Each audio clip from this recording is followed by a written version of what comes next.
Hi, everyone. I just spent 4 days with a group of women lobbying for women's sex-based rights and LGB rights in Washington, D.C. This group was organized by WOLF, that is the Women's Liberation Front, and I came as a representative for LGB Alliance USA. There were also women from WDI, that is Women's Declaration International, present, as well as Women Are Real. This was a repeat of a similar lobbying trip we went to last year, where we arranged meetings with congresspeople and their staffers. This year we had more women come, I think something like 18 women, and we had more meetings. Though overall, I must say I felt the load was much lighter on myself because we assigned fewer women per meeting. So I personally attended 6 meetings. On Monday, I went to speak with staffers for Representative Hillary Scholten, who's a Democrat representing District 3 in Michigan. It was my first meeting this year, so it was my chance to read the room and get to know some of the women on the team, and including women I hadn't known yet. I was there mostly offering a lesbian perspective. I think someone else in the meeting emphasized women's sports, and there was a discussion about young women on college campuses and how they face threats from men in their locker and bathrooms. I didn't get the impression that the staffer was especially responsive, but she also didn't seem hostile. And that was sort of the pattern I noticed with all of the Democrat staffers I met this year. Tuesday, I went to see a staffer for Nebraska Republican Senator Pete Ricketts.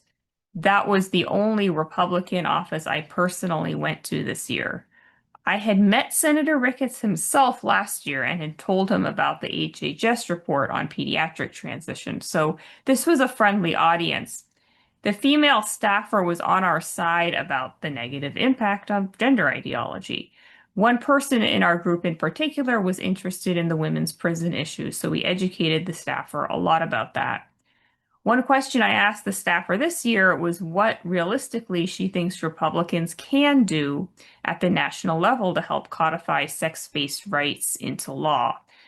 After all, Democrats keep using their filibuster to prevent pro-women legislation from being passed.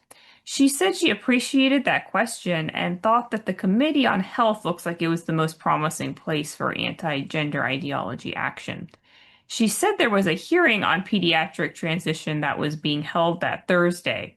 We wanted to attend, but ultimately the hearing ended up being postponed. On Wednesday, we spoke to a female staffer for Senator Padilla from California, who I think said she was interested in criminal justice and maybe civil rights. It was an all-Californian delegation of 5 of us. I mostly focused on the importance of same-sex only spaces for lesbians and how bad things have gotten for younger lesbians in particular. There was a Generation Z bisexual transitioner who told her story from an even younger woman's perspective. Both were there to emphasize women's rights. Jean from Women Are Real gave a lot of quotes from female prisoners harmed by trans-identified males in women's prisons. And I think there were 3 times I saw the staffer take notes. One was when I talked about being lesbian, one was when Jean was talking about California's self-ID policy, and another was when we were talking about the polling on the issue and why it seems to be Republicans instead of Democrats that are the ones standing up for women this time. Also on Wednesday, I sort of crashed the party with the Virginia delegation meeting Democratic Senator Warner. Well, meeting not Senator Warner, but a staffer for Senator Warner. It was a short meeting, only about 15 minutes, but we got a lot of information in that period of time. On Thursday, I went to the meeting with 3 staffers for Wisconsin Senator Tammy Baldwin, and I was really excited about this meeting because Baldwin is lesbian and was the first openly gay person elected to the U.S. Senate. So, of course, it was important to have a lesbian in the room and a Smith College lesbian, no less. Senator Baldwin and I both went to Smith. We did have a Wisconsin resident talk in the meeting from Zoom about how she was formerly progressive but now is politically homeless. I then talked about the LGB angle and once again how lesbians are being harmed by gender ideology. I then passed it off to the detransitioner in our group. And after she told her story, I asked the staffers if they had ever heard a detransitioner speak before. They said that they had heard some detransitioner story in the news or something, but I took that as an admission that they probably never actually met a detransitioner before. I told them there are a lot more detransitioners out there than the ones you see in the news. Then the final member of our group talked about men and women's prisons and even took out her phone to show photos of the women's prisons. We emphasized polling on this issue and how disastrous it is for Democrats. And I think it was really important to hammer this message home for Baldwin in particular because she only won re-election by the skin of her teeth. The final meeting I went to was an aide for my Congresswoman, Latifah Simon, who represents what I think is the most left-wing congressional district in the country. So I was shocked that I was even able to get a meeting at all.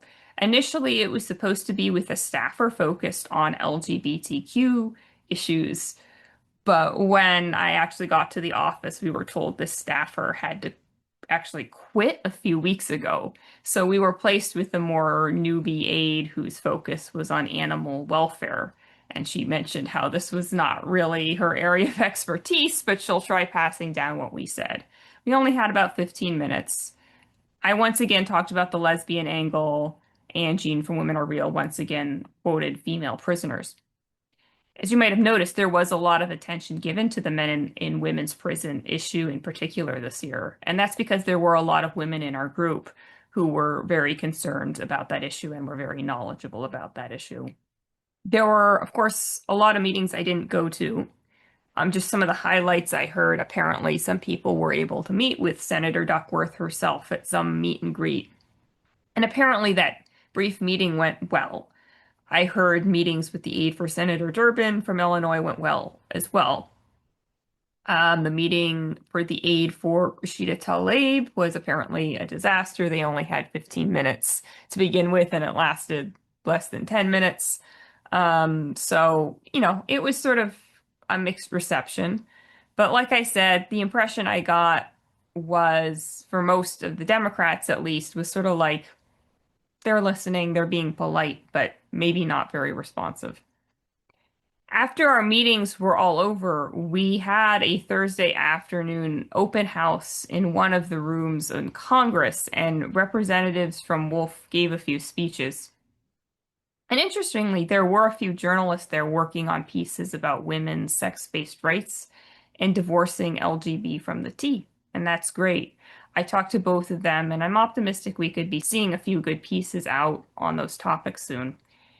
Last year, our attempt at an open house was kind of a bust because no one came because we didn't really do a good job at inviting people. But this year, we did a much better job at actually going office to office, handing out invitations. So the fact that we had some people come, especially the journalists, I think that made this year's open house definitely worth it.